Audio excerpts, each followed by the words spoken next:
So I bought this a while ago. I bought this a while ago to change out this.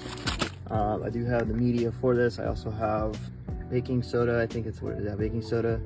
And I also have aluminum oxide. So if you guys have been watching my channel and watching my social media, pretty much I'm trying to do everything myself, like powder coating and sandblasting my stuff. But for now, I'm just gonna change this out and just start getting things ready. Yeah, I know this is kind of a long one, but it's fine. It's kind of cool to see how this is, but yeah, these are definitely more. I mean, obviously I haven't used this yet. This, like I said, I bought this used and it's been sitting ever since I bought it. That's nasty.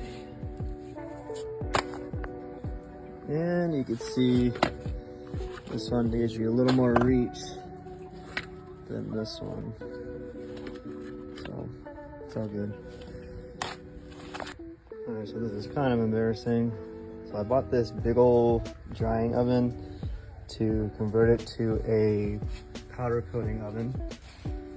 And I had a few ideas on how to do it, but I don't know, I'm kind of having second thoughts on it.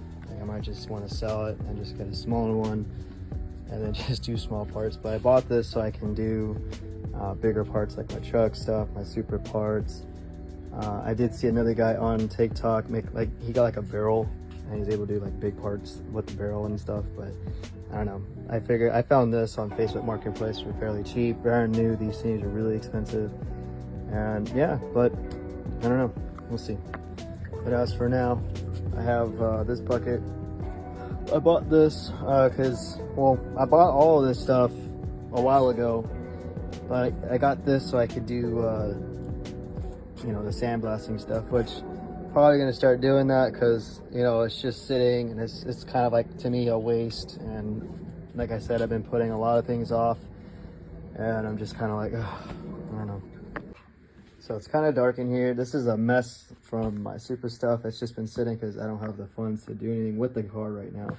But you can see the valve covers. I drilled out the baffles on them because there's a lot of crap underneath. Hang on. So where I left off on this is I drilled out the baffles because, I mean, when you sandblast this stuff, it gets caught under here, and when people put it back on, it kind of ruins the engine. So, yep, I want to clean up underneath here and then powder coat everything myself or do all this stuff myself. But we'll see. I still got to tap the where the baffles mount. I got to tap that still and then go from there. But I don't know, everything has been sitting for a long time. It's been a while and I'm just kind of like, all right, well, I need to move stuff or put stuff in boxes and stuff, and you know, slowly do stuff. I can't really do a lot of stuff right now, but I'm just trying to get more content out here from what I can.